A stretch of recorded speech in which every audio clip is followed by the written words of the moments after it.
What is going on, everybody? Nazdarachi coming back at you again today with 5-9 Gaming presents The Falcon and the Winter Soldier. We will be reviewing every single one of these episodes as they come out. Should be a little bit shorter in terms of the overall seasonal duration compared to WandaVision, but hopefully no less excitement. But before we dive into the action, so to speak, because this is a much more action-oriented series than also WandaVision, referring back to that again, I am joined today by Azdeek, Little Bobby, and Waffles. Why don't you guys say hello in that order, starting with Azdeek. What's going on, guys? Very happy to be here. Hey, everybody, I'm Bobby. I'm really having fun with this series already.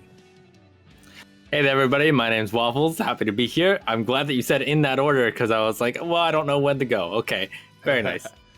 Excellent. So now that the introductions are out of the way, we did get a pretty action-packed first episode here. Now, before we even get into the meat and potatoes of the episode itself, we do know from the developers of the series, the directors, producers, if you will, that this series is going to be a lot less mind-bending than WandaVision. Of course, that one is much more in the mystical, magical realm, where this one is much more grounded in the world of like soldiers, guns, mercenaries, obviously shields, as you can see on screen from my footage right now.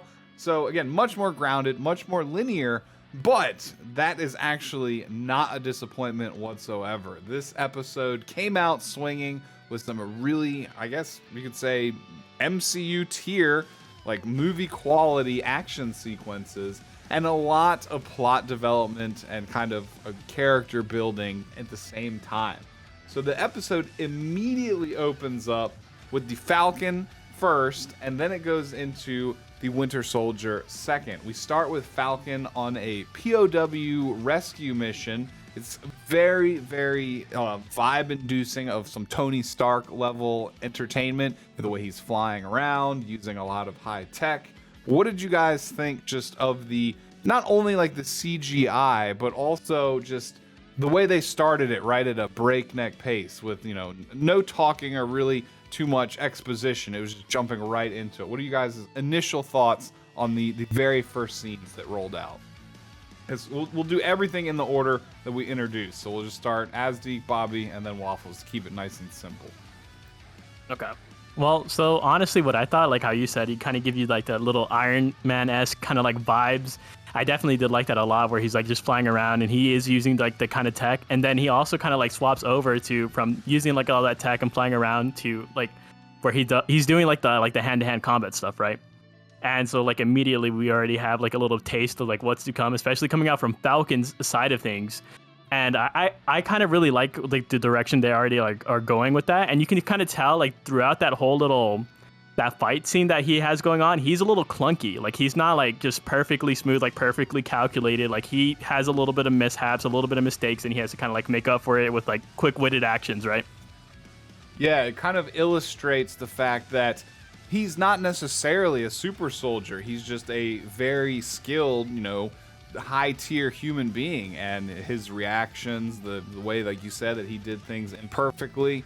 You can also tell that he's not as well equipped as like an A-list Avenger, if you will. Like he has to bring up his wings and use them like a shield to block bullets, as opposed to like Iron Man, who would just be, covered completely at all times. And like you said, he has to go in with his fists and kind of get a little bit more dirty, whereas Iron Man would have access to like repulsor blades and missiles and the Unibeam and all his other tech. But Falcon gets a taste of that. But Little Bobby, what did you think of the opening sequence here with the Falcon specifically? I really thought it was a great way to kind of get this series going. Like you said, just kind of kicking it into high gear right away was a really great departure from WandaVision, and a really great kind of way, to start a series about two fairly action-oriented characters in the MCU, right? Falcon and Winter Soldier, they haven't been the A-list Avengers up to now, but they are now getting that chance to kind of have the spotlight on them, and they started off in high gear, which I think was great considering the rest of the episode. Yeah, it was even a little bit of comedy well blended into the episode, like where he flies and catches up with the AC-130 or the C-130, and he's like peeking in through the window, and the guy's like, "What, did you see that? There's someone outside the plane," and the other dude's like, "Man, you're crazy," type stuff like that right there. But how about you, Waffles? Yeah. What did you think about that opening sequence? Did anything catch your attention? And before I go too far, we did skip like the very beginning of the episode, the first like 50 seconds. There is a flashback. We're gonna get to that a little bit later. But for this first real opening sequence, what were your thoughts? Yeah, so with that, honestly, I feel the same as Little Bobby here. I think it sets the tone really well, especially after coming off WandaVision, where you have this whole like mystery suspense type show versus, okay, we're just here, we're gonna have some fun, there's lots of action going on, and you just straight right from the get-go, okay, it's time for fights, it's time for pew pew pow, all sorts of good stuff there. I think though there were a few moments, and I guess I'll be the like negative person on this one, where I was like, really? I don't know how I feel about that. I thought the whole guy questioning him being on the window was funny, but then when no one took it seriously, I was just very surprised because like superheroes have been in this show or in this series, this universe for like at least 10 years by now. So I feel like if you see someone in your terrorist group and they're like on the window, maybe you should actually investigate, you know what I mean? Yeah. So there were like little moments like that where I was like, okay, but I don't know how much I believe that. Yeah, you'd think in a world full of superheroes that they might be more readily willing to take that seriously, right? Yeah, Yeah. exactly. I still really enjoyed it though. Yeah, again, you guys summed it up almost perfectly. Like, they deliberately started this show with a lot more intensity than they did WandaVision. You know, WandaVision had the slow creep, whereas I feel like this show is going to hit fast and hard a lot more quickly, and then answers are just going to kind of fall into place as the episodes continue to roll out. You know, speaking of answers, you know, there's a lot of questions that are set up in this episode. Of course, you know how TV shows, you always got to rope everybody in the first few episodes and then start to trickle out all the good bits of information. But in the first sequence, you know, kind of after the combat is done, we see Falcon interacting with a much younger soldier.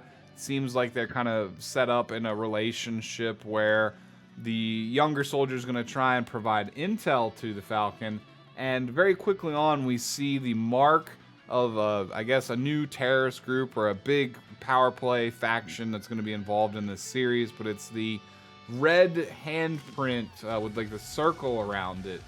Do you guys have any thoughts or anything quickly you want to mention about that? Like, you know, what it seems like they're playing from multiple angles here, as we'll continue to get into later in the episode. But what do you think their role in all this is? Because they were the ones trying to kidnap the POW.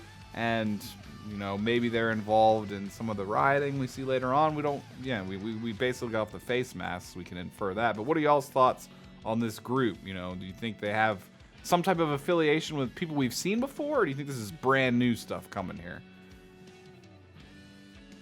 Well, knowing that it's Marvel, I feel like they're definitely going to make a connection further down the line. But my initial just thoughts, because like how you said, later on we do end up moving to Switzerland, where we do see some more of that terrorist group kind of like in action, and you can definitely see that some of the higher ups within this group, they're super powered. Like you get this guy just jumping out of like the window of like a building, like just off of whatever it was, like the third floor or whatever, and just completely unfazed. He's just kicking people around like nobody's business and just, absolutely just dominating everyone else.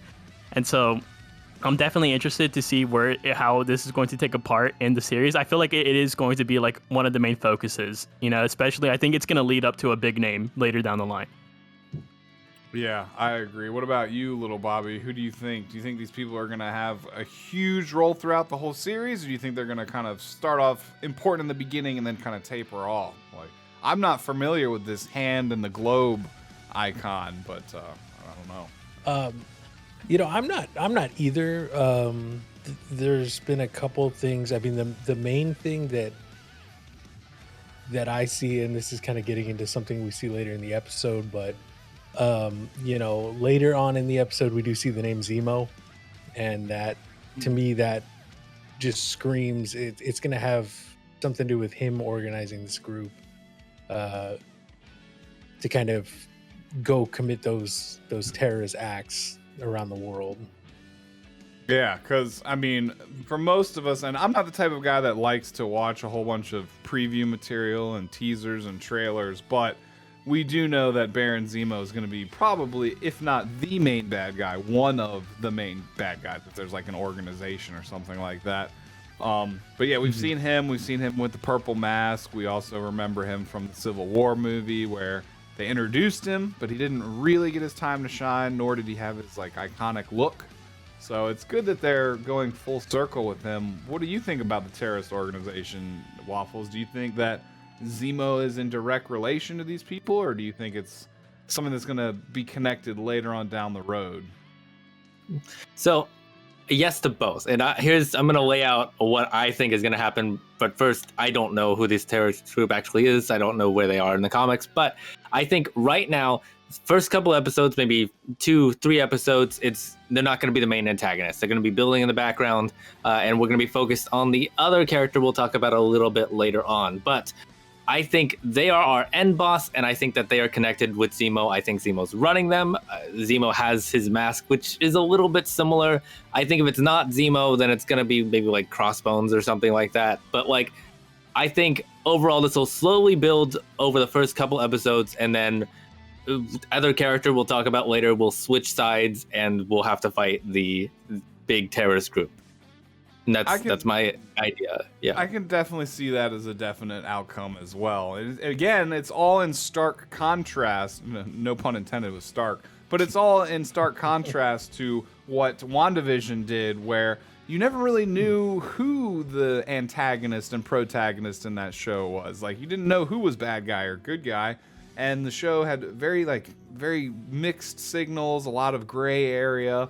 You know, you didn't know if Wanda was the bad guy. Oh, look, Agatha shows up, at the end. She is a bad guy, but, Wanda was still responsible for her involvement the whole time. Not to get too much back into WandaVision, but this show seems to be introducing, things much more clearly. Like, here's Falcon, here's the Winter Soldier. Here's a terrorist organization, It's nowhere near as gray as what we had to deal with in WandaVision, which hopefully will just, set the stage for a lot of high intensity, action-filled episodes where maybe not so many questions are being asked later on in the series. Like, hopefully this will close a lot of the loops that it's starting right now, where WandaVision kind of left me with some more questions, White Vision disappearing and whatnot. But back to the topic at hand.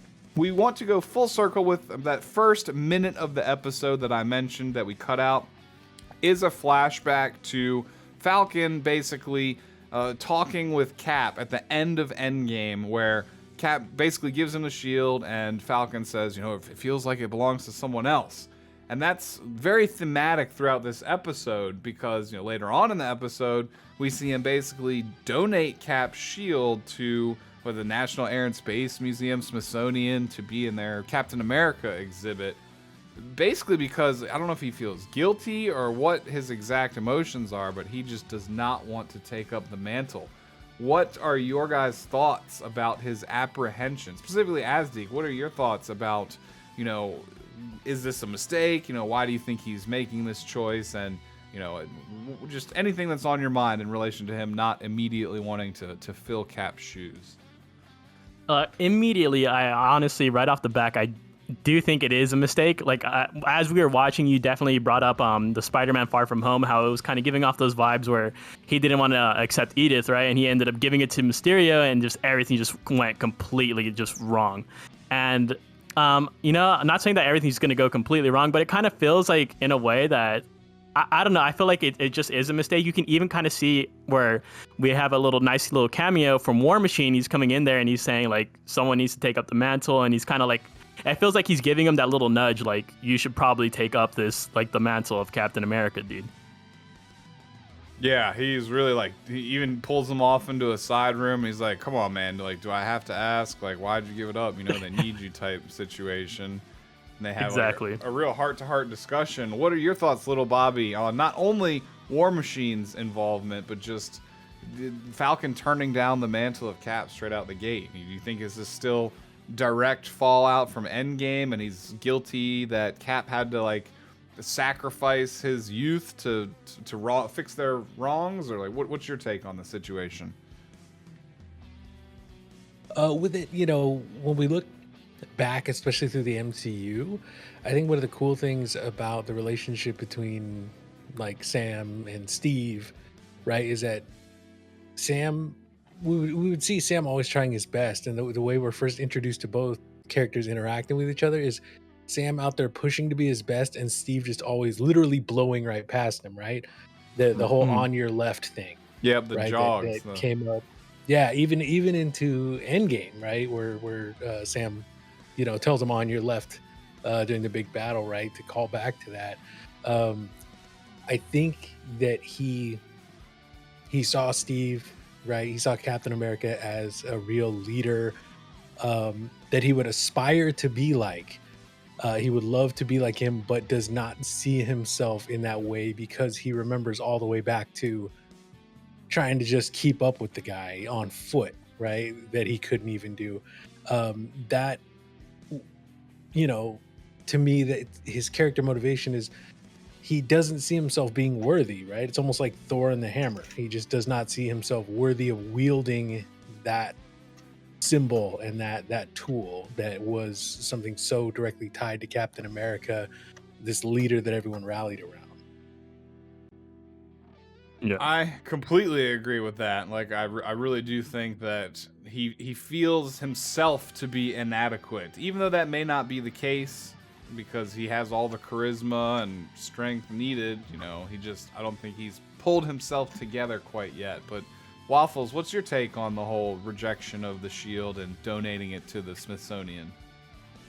Yeah, so I definitely do think it was a mistake, but I can understand where he's coming from. I think, like Little Bobby said, I think he does idolize him a bit, but I also see it as Captain America filled, even among the Avengers, a really big role. And I think similar to the way we had it in Spider-Man Far From Home, where like he felt where he couldn't really take over Iron Man's mantle because it's just too much.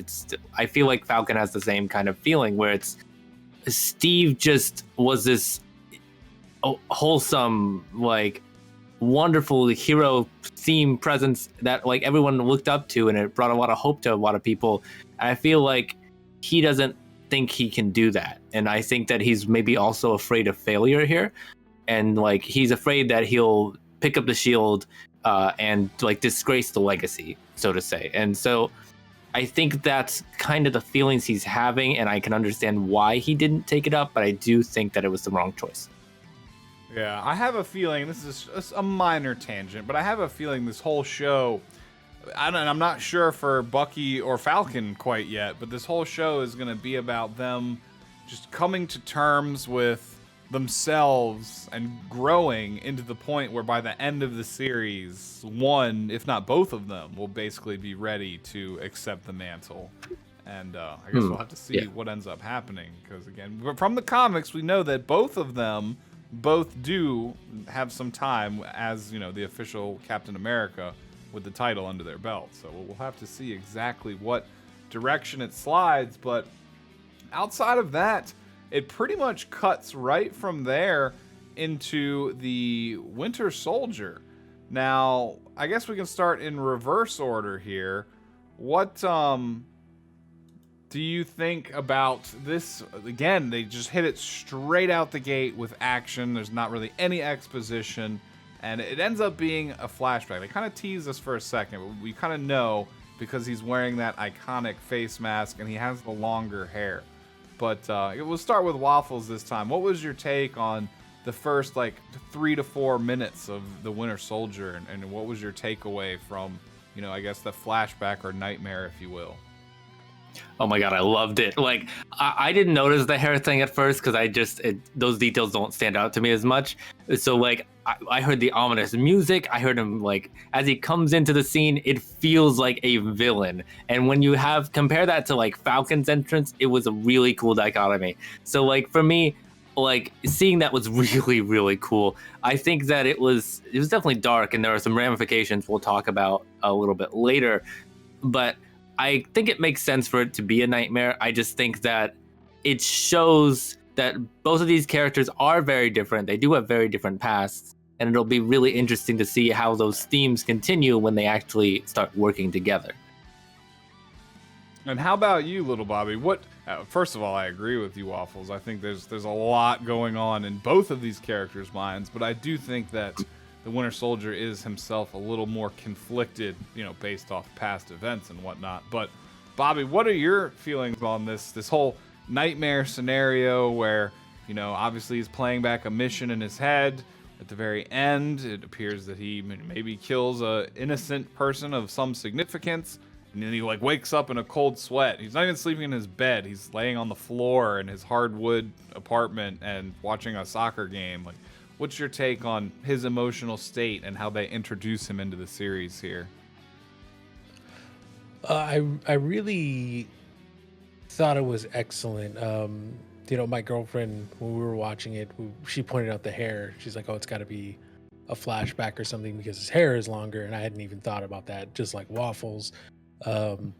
But with that entrance, it really shows you just not even shows you, because they've showed you so many times before, but it reminds you of how cold, the Winter Soldier was, right?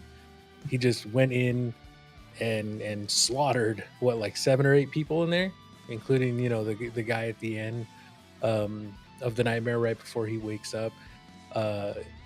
He has like Waffle said, the face mask. He's got his guns ablazing, as it were, and he's a man on a mission because that's what he was. There was literally nothing more to him at that time than the missions he was on, and it kind of just reminds you of that before we start to see the toll that has on him later on. And I mean, we've seen that through the MCU basically since Winter Soldier, that it's been a huge toll on him. But it just kind of reminds you again of what kind of sick stuff he had to do while he was under Hydra control. Yeah, and it almost seems like he didn't have any control of his functions at the time, but now the more time that goes on, the more of these missions, if you will, he starts to remember. And it seems to have increasing stress-inducing effects on him. Moving on to that Azdi, we see him in the immediate next scene. He's basically in what appears to be a psychiatrist's room getting some type of psych eval. But not only what is your reaction to that initial nightmaric flashback, but what is your take on this whole very questionable psychiatric evaluation where it seems more like it's kind of just a shadowy, underhanded deal for him to be like a cleaner hitman for the government on our side now? What's your take on all this? Well, I think you just hit it on the head right there. Going back to the whole little nightmare world, I definitely do like the dynamic that the show already introduces. Just to add on to what Waffle said, it's just you go from having Sam being kind of charismatic and stuff like that, and kind of having that quick-wittedness about him, and then you just move on to Bucky just kind of being really dark. You even pointed out that you're I'm glad we get to see this kind of stuff on Disney, of all things. And I just, when it goes into the therapy, you can definitely see that it feels like a little bit of shady business going on, how you said. They're quick to say oh, I have military background coming out from the shrink and stuff like that, and she mentions it multiple times that you're pardoned, this is part of your pardoning, this you're free. And then even Bucky's free to do what, because it feels they're still kind of making him run these missions but under cleaner terms. Yeah, she even runs through a checklist, you're not supposed to hurt anybody. You're basically supposed to make a clean exit, and you're supposed to make amends. And he's over here busting up people trying to assassinate senators, but instead of killing them himself, he just scares the crap out of them and then leaves. And the cops are right there, Interpol or whatever organization it is, right there to exactly scoop him right up. What are your thoughts on the shrink visit? Either Bobby or Waffles, I guess, whoever has something pressing they want to say about this whole shrink encounter. How much of a leash do you think that the United States government has on the Winter Soldier here? Or how much do you think he's just kind of going along with it to make his life less of a hassle? I thought that it was some kind of shady business, right? That the therapist was going, you've got your three rules, right? It was don't do anything illegal, don't hurt anybody, and his mantra, I'm not, I'm Bucky Barnes, I'm not the Winter Soldier, right? Hmm. As kind of a way to remind himself of not this is what they've given him the chance to be free. uh, but I really thought it was kind of weird. One thing we talked about earlier that I noticed was the detachment between him and the therapist in the camera work, right? That when it's cutting back and forth throughout their whole conversation, you never see the both of them in clear focus, like they're not on the same page, right? Yeah, And it's always like, one given and to the us. other back and forth. Yeah. Mhm. Yeah, and I think that's a way for us to be shown that um he does feel like there's something going on. That's why he says free to be what, right?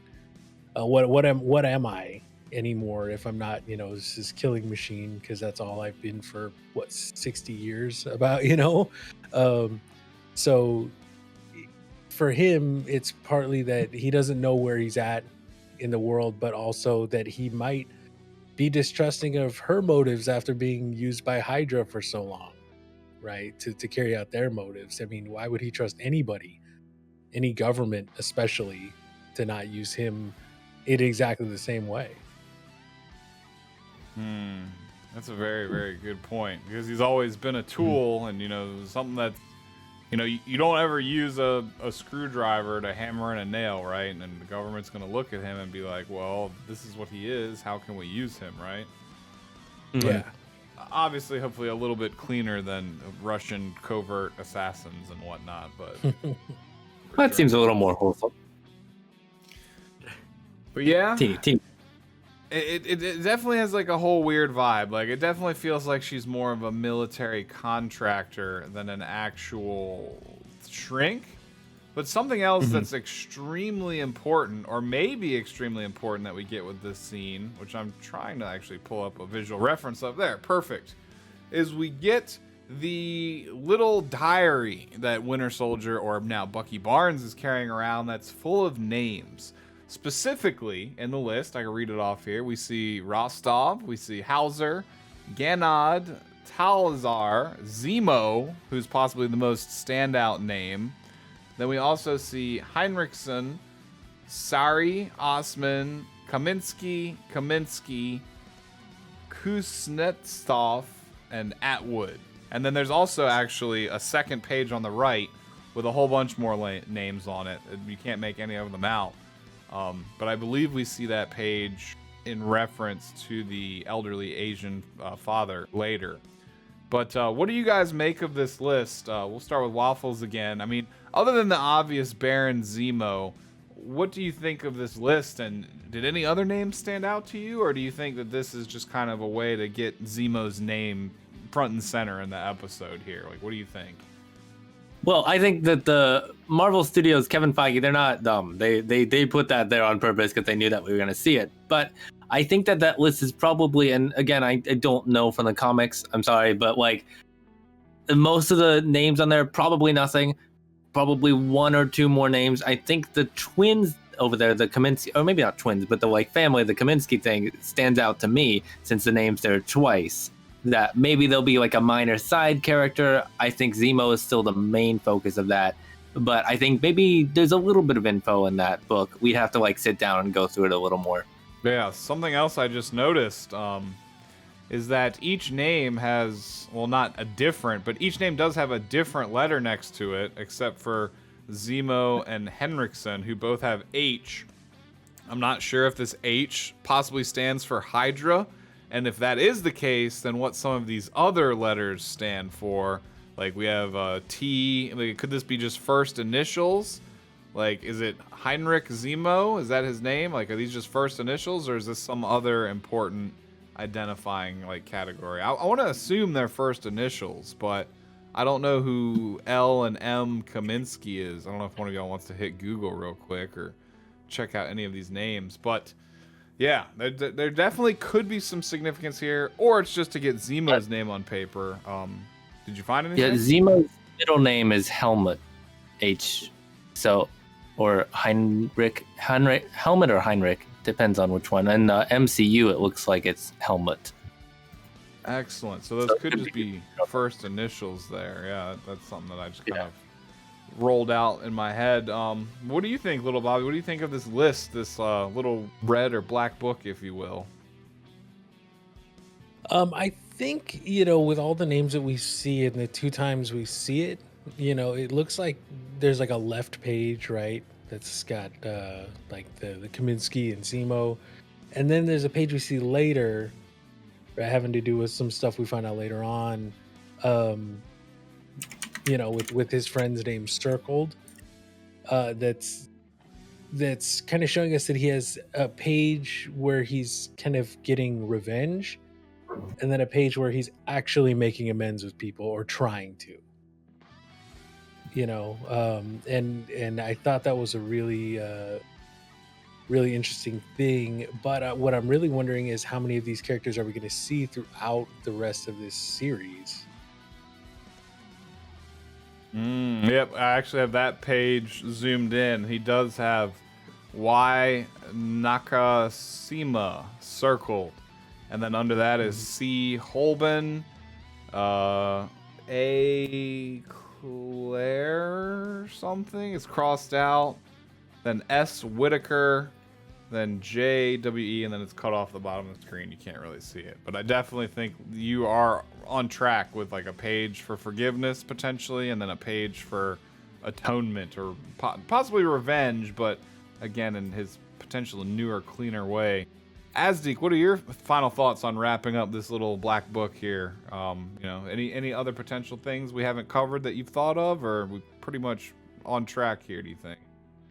I think we're pretty much on track. I think it's like how Waffle said, is that we're basically like the biggest picture that we're getting right here is Zemo being on there. But interestingly enough, I did find something on the first name on the page was A. Rostov.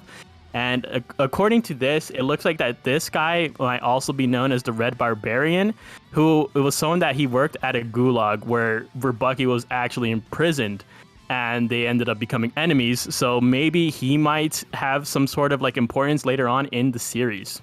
Yeah, it definitely seems like one's a list of enemies and one's a list of sins that he committed. I definitely think you guys are onto something with that. I want to quickly add, because I just found this as well.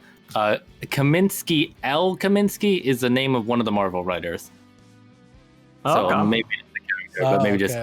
So maybe some of them are red Rabbit herrings, and the other ones are like subtle hints, right? And you're not really meant to know which one's significant, other than, of course, Zemo. I think, again, he was the most standout thing to take away from that page.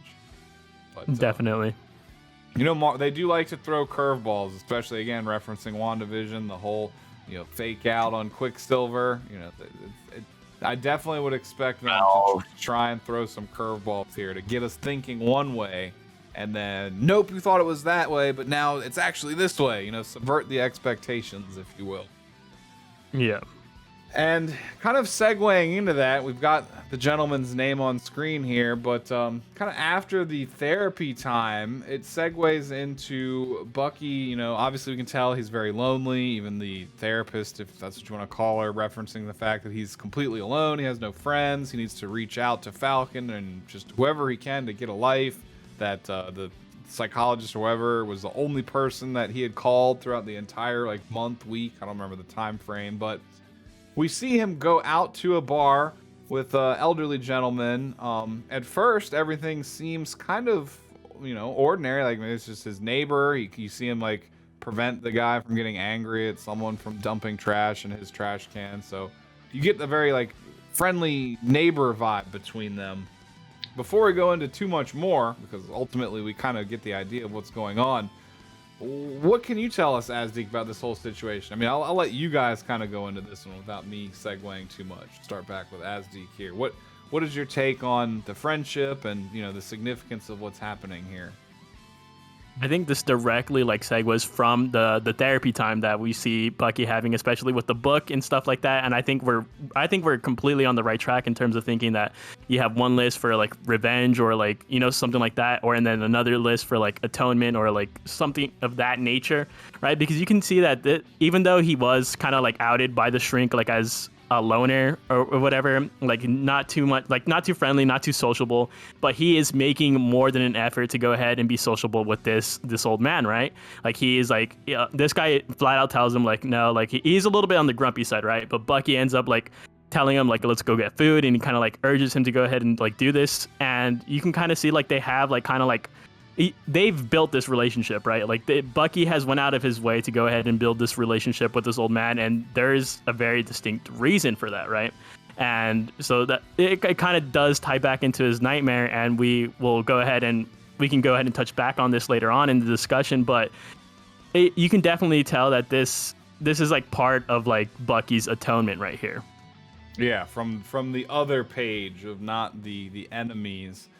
What about you, little Bobby and Waffles, ultimately knowing where this kind of goes? Because they, you know, at first it kind of leaves some questions up in the air, but we get the sequence where the old man looks at the red bean mochi and has an intense memory of his son, and you can see Bucky start to get emotional. Like, what is your take on this? Do you think that this is more Bucky being genuine, or do you think it really is because, and we find out, it's strongly implied that he, you know, was involved in a great wrongdoing against the old man? Like, what is your take on that, Bobby? Yeah, I mean, throughout the episode, we get those little cues from Bucky's emotional kind of response to him getting upset about his son seeing the mochi, right? And then later we basically get the confirmation, right? Because he goes to visit him later on, sees the picture of the son, and it strikes him out just what it feels like Bucky's about to tell him, right? And you can kind of see how much all of, you know, that time as the Winter Soldier really weighs on Bucky. You know, and we kind of got some of that in Civil War, right? Where he realizes he kills Tony's parents, and he does seem like he feels bad about it, but we never see the full weight of that until now, right?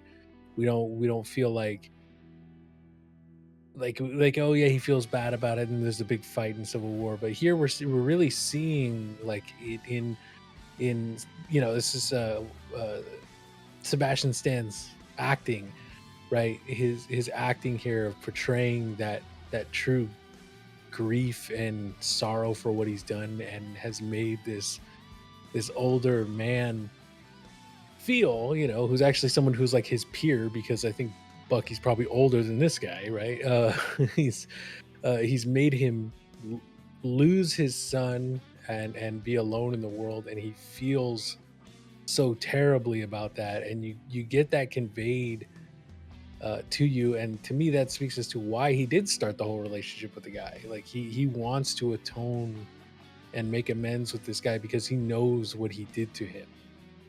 Yeah, it's almost like leads me to believe like Bucky probably picked out the housing situation just to work this into, you know, his plans, right? Like, it's not oh, I just happened to end up living next to this guy whose son I killed. No, he's probably there intentionally to try and come to terms with it, not only himself, but to then try and make amends for something that, you know, he feels like he has no control over. Now, going on to Waffles, like, how much of an impact do you think this psychological side of things is going to have on the Winter Soldiers throughout the series? Like, do you think that he'll have a lot of moments of weakness that may have a huge impact on the plot, or do you think he's going to be able to get it together and overcome and, you know, end up not so much being like a gray area, kind of like an anti-hero, but more so just like a traditional hero? Like, where do you, just from early episode 1, where do you see like his, you know, growth, his character growth? What direction do you think that's going to head?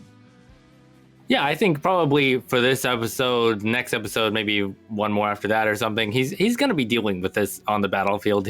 It'll be happening just in the his daily life as well. Like, I think we're gonna see him having to confront a lot of that trauma, and I think by the end of this, he's not going to be 100% through it. He's not gonna have processed everything, but I think once he starts working more with Falcon, they're going to work together. And again, because it's kind of more of a positive Marvel series, I think we're going to see power, friendship, Falcon, Winter Soldier are going to work together and then try to help each other on their issues. So like Falcon, for example, like his big issue right now is that he got blipped and he came back to this world after a lot of stuff had changed and he has to try to deal with that. And Bucky has a lot of experience with that kind of thing, having been put under and things like that. So when he comes back out and they start working together, he can help Falcon with those. And I think Falcon, having been like in Civil War, or actually before that in Winter Soldier, he was leading the whole veterans therapy group thing. I think he'll be able to help him process all of his maybe not all, but most of his issues in regards to the whole Winter Soldier thing. So I think they'll piggyback back and forth and help each other. And by the end of this series, I think he'll be more of a traditional hero, but I think that it'll still be something he's dealing with moving forward because it's a pretty integral part of his character. Yeah, I definitely see. I actually agree with you. I think there's going to be a lot of internal conflict, which might hamper his decision-making ability and some of the choices that he makes throughout the show. But I think a lot of it may revolve around, and I don't know, this is just a guess here at this point, but I think a lot of it may revolve around this old man and what happens with him. Like, either Bucky is going to come to terms with the old man and confess. Maybe the old man will accept his answer and forgive him. Maybe the old man gets killed by Hydra or whoever, and now Baron Zemo, and now Bucky's even more motivated to, chase down the aggressor. I'm not really sure how it's going to play out, but I have a feeling that this will be an integral part of Bucky's acceptance and overcoming some of this trauma in order to get some levity, some level-headedness where he can, be the hero the world needs him to be at this moment, right? So yeah, and it's a great way for them to be able to simplify it into one experience instead of just focusing on the whole timeline of events that he had to go through. Yeah, you can definitely see that he's torn up about it, but at the end of the day, I think a lot of people are willing to maybe give him some more leverage just because he was under mind control. It really wasn't his fault. And the fact that he's so harsh on himself actually kind of speaks to his credit that he is a quality person, because someone that was really that terrible of a person wouldn't care, right? So it's actually an interesting paradigm they have going on with him. Yeah, I don't think his morals are really in question. I think it's mostly just how much can he process the trauma and how much is it going to affect him.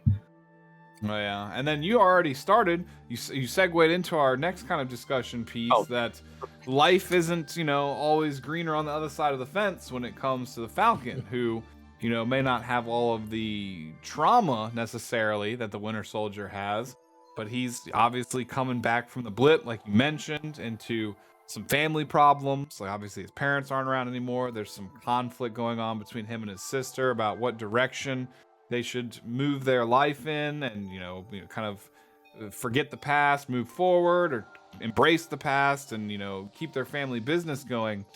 Asdik, what do you think about that kind of conflict? And similar to the Winter Soldier and his psychiatric little spiel, like what do you think this sets the stage for Falcon moving forward, and some of the weaknesses he might have to overcome, and kind of where his plot arc is developing, what direction he's headed in?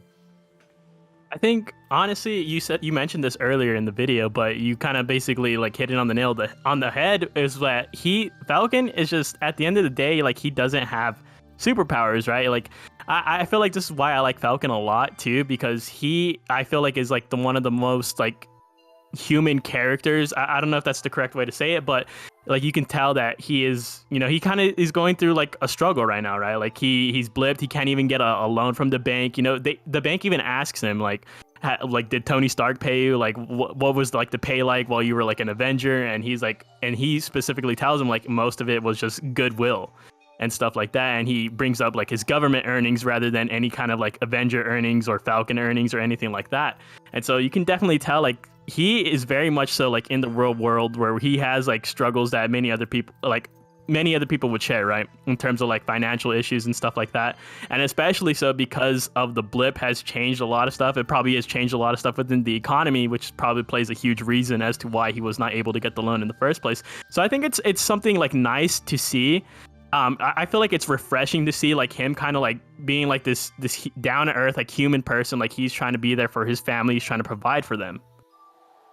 Yeah, I can definitely agree with you on that. Like they spend a lot of time introducing his sister's two kids, emphasizing how the blip basically she didn't go away, the kids didn't go away, most everybody else did, and then she was left there to fend for herself, to keep them safe, and to try and piece everything together.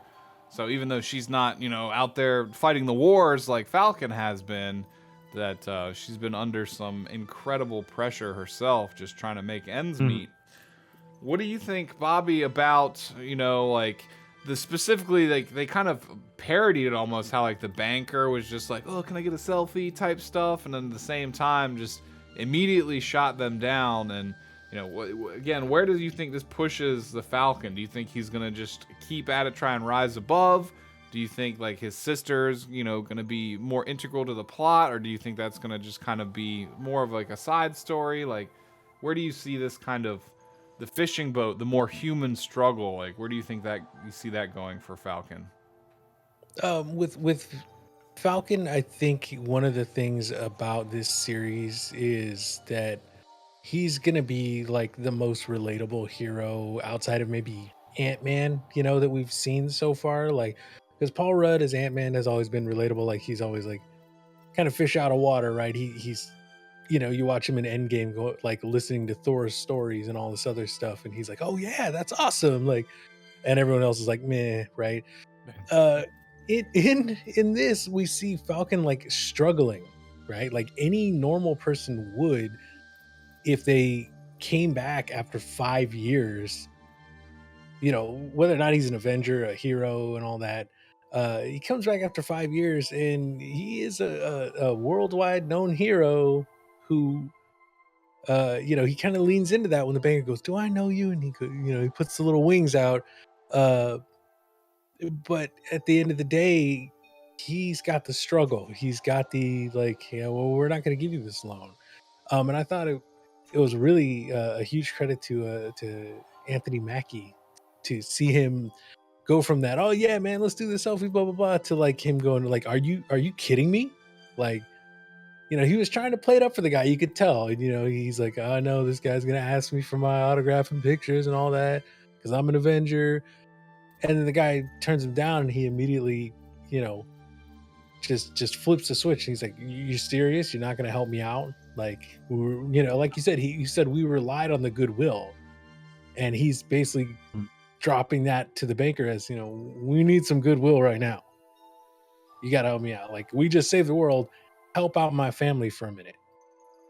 Yeah, that's a really stark, like grim reality where, you can bring half of the entire universe's gone people back, just like straight up, and then the bank's just like, nah, we can't help you. Yep. Yeah. That's exactly how it would go too. Yeah, it really is. But like you guys mentioned, it does also set him up to be like, he is like the Iron Man or the Batman, just without any of that financial backing. Like, some people always be like, oh, Tony Stark, Batman, they don't have any superpowers, but they have tons of experience. They also have tons of money, so they can have all the tech in the world. But this seems like, almost like you said, an even more real and grounded way to like cast a superhero in like, it's not today's world, obviously, because Thanos doesn't exist in real life, but in something that's believably mirroring it, right? Under crazy comic book, situations, of course. But and touching on, I was gonna say, touching on that, bringing up like the difference between, say, him and Tony Stark. You'd see Tony Stark after like a big fight in Iron Man, right? He'd go back to like his house or his lab or whatever, and have the AI help him take the suit off and help him fix certain parts and all this stuff. And we see Falcon like on the street at a cafe using like a soldering iron to try and fix his broken little robot, right? Yeah. Oh yeah. Yeah, that was again very telling. And the dude's like chastising him about it, like, what are you doing over here? You're gonna break it. And then the dude's like, nah, I don't want you messing with it, because every time someone in the Air Force messes with it, stuff starts glitching out and whatever he said. So yeah, you could definitely tell the struggle is much more real for the Falcon. What's your take on, I guess, his situation, Waffles? Do you think that this is gonna be kind of like a win for him in the long run, where they really kind of set him up where he's not in a great spot, but as the series goes on, and obviously as they deal with the bad guys, because things are bound to get worse before they get better, but do you see things actually starting to get better for the Falcon and the Winter Soldier by the the end of the series, or do you think it's going to kind of end with them still in kind of a weird spot? I mean, this is a crazy question to ask this early on, but like, I guess how do you see them coming out of this with a win, or do you think that they're in a pretty tight spot here where, the best they can pull off is a neutral, or maybe it ends badly to set up another movie or something? Like, where do you think it's all going? Well, financially, I don't think it's gonna end well. I think that, like, as nice as this series is, I think that Marvel a lot of times goes for there is a price to being a hero type thing. I think that's the price, is that he's not gonna be able to help take care of his family as much as he wants to. I think that the harsh reality is, like you guys said, this is what the world is like, and like that's something I think a lot of people have struggled with, especially over this past year. And so I think this is not something that he can just fix by plot magic. I think that maybe he'll get a good government job and that'll help a little bit, but I don't think there's going to be a magic fix. I think it's just going to be it'll have to be something he just has to end up dealing with as just the consequence of doing good, Yeah, you could say he said it was all about doing it for the goodwill, the good faith. And like you said, you could tell that he's a really good person, but the world is a cold, harsh place sometimes. Yep. Even in the Marvelverse. Yeah, it can definitely get ugly. From there, this wasn't necessarily on the outline, but we did see kind of the riot going on again. It seemed like it was somewhere in Europe, based off the fact that young soldier was there. But we see them setting up kind of like a riot, and that's where we actually see like the first bit of anyone who's actually got superpower, other than Winter Soldier, of course, but anyone else that has any type of superpowers during this riot. The main long-haired protagonist, they all put on the masks with that same red hand. You see bags of we don't even know what it is. It could be money, it could be gear or whatever that's being thrown out the window. The guy jumps 3 stories down from wherever he was up with the bags, and then it seemed like the whole riot was just kind of staged to cover that little heist. And I guess I'll let y'all finish out what happens with the soldier and whatnot. But Azdeek, what are your thoughts on this whole little riot situation? And how global do you think these terrorists are? How many members do you think there are? Who would be some highlight names? Do you think these are Zemo's people, or do you think this is a bad guy faction that might meet up with Zemo and then they kind of team up to make it 2 bad guys versus 2 good guys or something? Where do you see the villains going at this point in the series? I have to agree with Waffles when he was mentioning this earlier too, is that I definitely do think that Zemo is the head of this organization, or some way, in some shape or form, he's going to be revealed to be controlling it, manipulating it. And I definitely do think it's worldwide, because you do see this young soldier that's aiding Falcon. He's kind of going from place to place. He ends up, they have their first scene together, and then you see him in Switzerland, and then you see the terrorist organization at work yet again. And it definitely does feel like this is all staged for this heist or whatever it was, where it's just this riot, and then all the masks are handed out, and then you see this big old guy with the mask jumping out of the building, and just chaos everywhere, right? And it was all intentional. This was all pre-calculated and stuff like that. And so I definitely feel like when it's very calculated and something like this, it's not just amateur work, right? There has to be someone there's a brain behind this for sure. And I definitely do think that Zemo might be the brain behind it. That's a very good point. And you can tell there's some other superpowered individuals, so maybe they'll have a whole little team of bad guys here to contend with, which again, it makes it, a little bit more interesting in that department compared to WandaVision, where there was no clear villain here. It seems like in this show, the battle lines will eventually be very clearly drawn, and you'll know who's fighting on which side. But speaking of things that are not very clearly drawn, as we can start to bring this discussion to a close here before our final thoughts, is the final sequence from the movie. Basically, right after you see Falcon trying to repair the boat, and he ends back up in his sister's house after talking to the younger soldier that got beat up after fighting the superpowered individual. You see the interview on TV. And at first, I was a little bit more confused, but once we looked up the cast and crew, it basically seems like in the absence of Falcon taking up the mantle, America was desperately in need for some type of, morale boost, if you will. So they cast the character who ends up, in the comics being U.S. Agent, or the Super Patriot.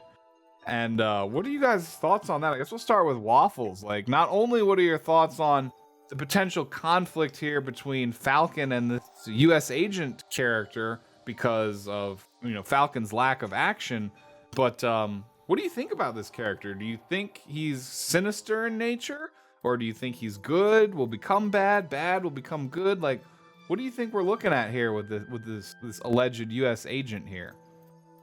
I don't know if I'd say sinister. I think that he's going to be a jerk. I think that he's going to be working for the government in ways that our heroes aren't really going to approve of. Maybe he blurs the lines a little bit between what's actually ethical.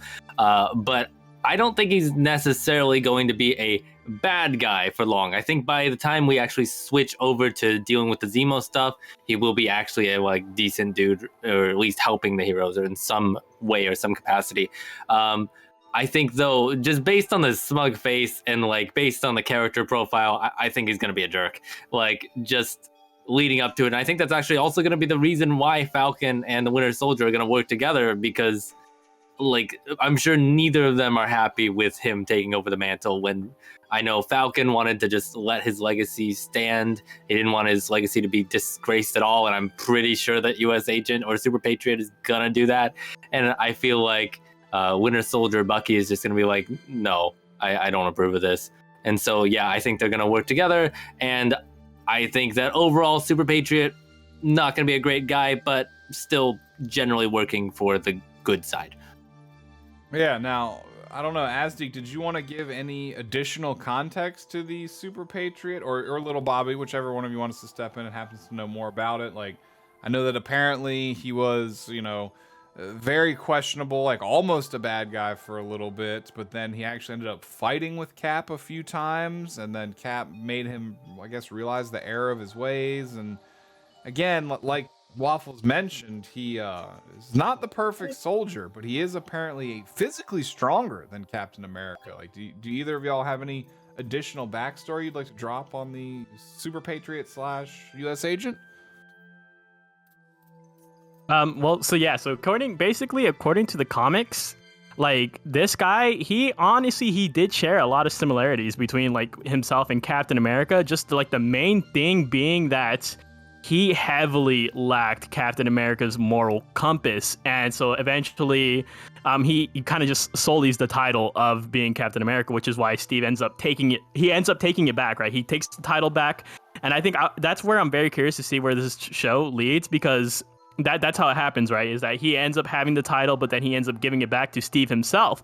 Obviously, I don't think that's going to be the case in this series. I think the title is going to be either given to Falcon or the Winter Soldier.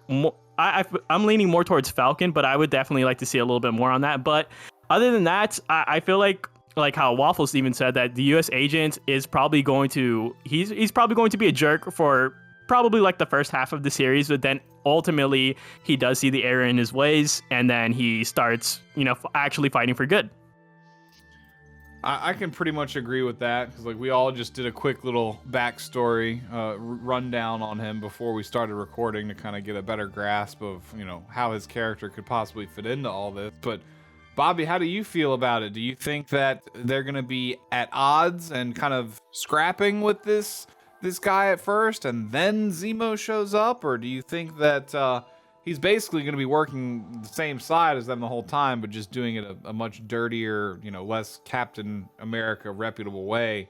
And that's what their conflict is going to be between Winter Soldier and Falcon and this guy. Like, how do you see that dynamic playing out between the good guys and the bad guys here? What I'm hoping for, and this is just me, and I know like Kevin Feige really likes to change stuff from the comics just to kind of like throw people off, right? We see this new Captain America come out at the end. He does look very smug. He's just standing there like, winks at the camera, right. I'm just hoping he's like Zap Brannigan from Futurama, that he's just totally inept at everything. I love that. And like I'm hoping that he comes out and he's like, oh yeah, I'm Captain America now. I know what I'm doing. I'm the symbol of American hope, and he just is a terrible, miserable failure. And we can get a little bit of comic relief out of that while we're dealing with Bucky's trauma and Sam losing his family home and family boat and all this stuff. But I think if they did something like that, even if they did do something like the Zap Brannigan, right, that he's not necessarily like that I'm gonna do what it takes, Captain America, right? That we see them still seeing that as selling the mantle, right? As someone who pretends to be everything good and right versus, Steve Rogers, who was chosen because he just was everything good and right. He was the guy to throw himself on the grenade, literally, right? In the first Captain America movie. And we see that he's always someone who's willing to fight for what he believes is right and what he thinks is fair and just. And if we see this new guy who thinks he's that, but he's just kind of a doofus or whatever, they'll go like, this shouldn't represent Steve and what Captain America means to everybody. You know what I mean?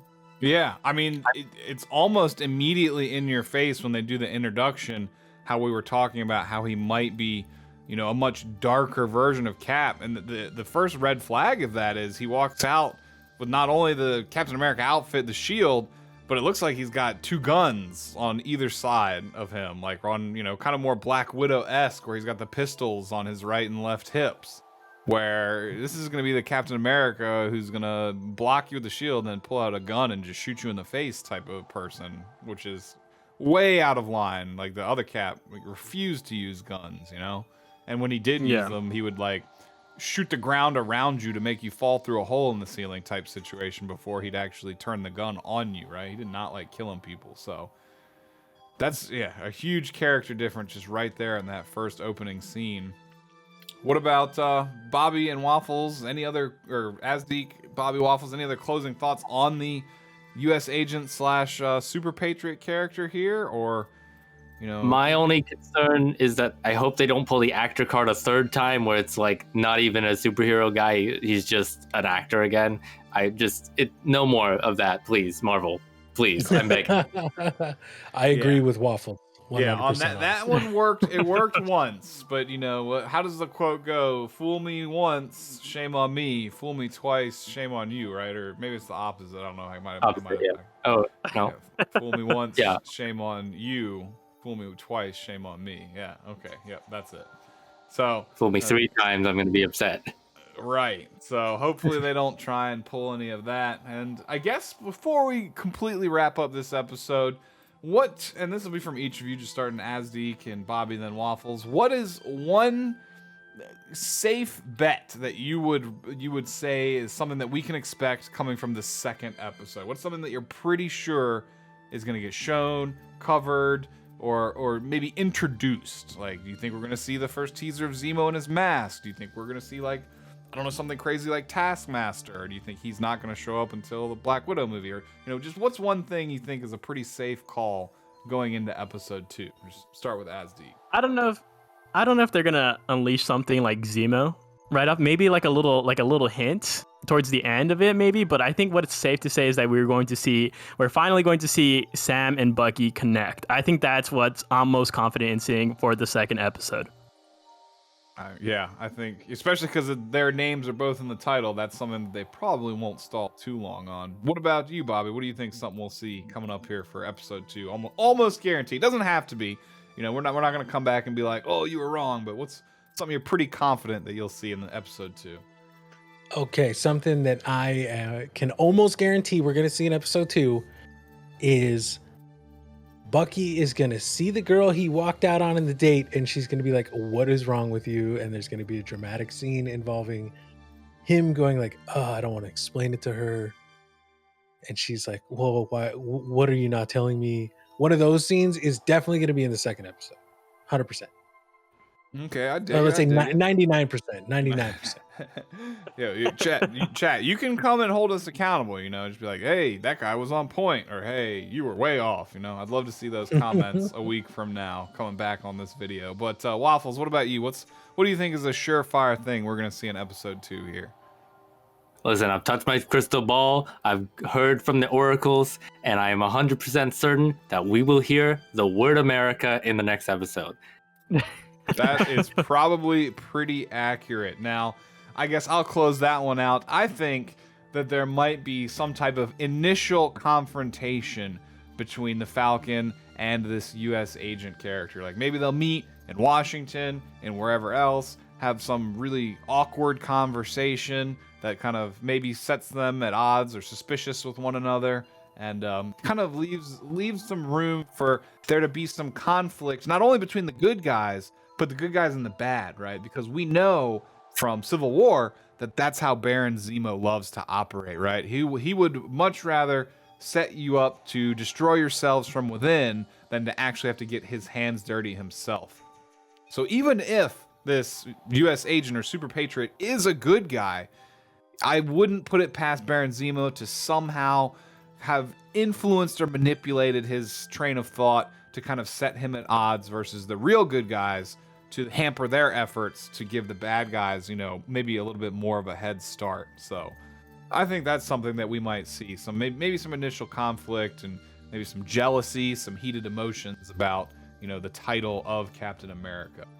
But unless anyone else has any closing thoughts, I mean, I'm going to say I really like this episode. I'm pretty excited about this show, not only this one, but Loki. And that's not just the shameless fanboy in me. It's actually pretty entertaining. So, you know, that's my closing thoughts.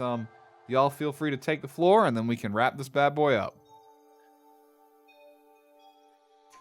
I want more. That's all I'm gonna say. I want to see more. I enjoyed what I saw. I want to see this whole storyline that they're setting up play out, and then cool. Let's go to Loki and see some like interdimensional hijinks. Yep. I feel like I'm not as hooked as I was with WandaVision because there's no mystery, but I'm still just excited to sit down, watch, and have a good time. It's funnily enough, I think I'm the opposite. I think I'm more like on the simplistic like wave where I'm just like, okay, I'm a little bit more caught with like this than with the like the mind bending kind of stuff that WandaVision had to offer. Although I did love it, WandaVision still, but I kind of feel a little bit more hooked on this one rather than WandaVision first. Yeah, this one's definitely easier to just kind of, I don't want to say turn your brain off, because there are a lot of subtle cues going on left and right, but it's much easier to just look at the screen and follow what's happening without that state of like, why are we watching a black and white TV show now? Like, what is even happening, right? And again, I agree, there was nothing wrong with that. I enjoyed that aesthetic tremendously, but it is, from a storytelling perspective, easier to follow straight out the gate, you know, with Falcon the Winter Soldier here comparative to WandaVision. And I guess my final thought on everything before we say goodbye is that I'm just truly enjoying this kind of weekly pacing of content that Marvel's putting out. You know, back in the day, we'd have to wait, you know, years in some cases between big theatrical releases, and now we're just getting a pretty high quality drip feed of content to kind of satiate us in between other releases and, you know, movies and stuff like that. So I'm just really enthusiastic about all this. I like this new formatting. You know, obviously I'm not super happy about the world the way it is today, but we're getting the best we possibly can with the tools that they gave us to work with, right? So I'm gonna stay pretty positive about it. And I guess from me at 5'9 Gaming, you know, Asdeek, Little Bobby Waffles, feel free to say goodbye. But that's about it for us here. I'm gonna wrap this bad boy up and close her on out. So say your parting guys. words. Yep. Hey, thanks for watching, guys. Yeah, so again, if you are new around here, well, continue to check this series out. We're going to be doing this for all the remaining episodes of Falcon and the Winter Soldier. We'll also be tackling the movies, the series, the previews, trailers as they come out. If you're new around here, consider subscribing so we can see you again on future videos. Hit that little notification bell also, and you will be notified every time we have something juicy content-wise for you to consume. And with that in mind, if you did enjoy the video, consider leaving a thumbs up on it. Help spread it out on YouTube so more people will hopefully be able to check it out as well. And peace out. Until the next video, you guys, we will see you next time.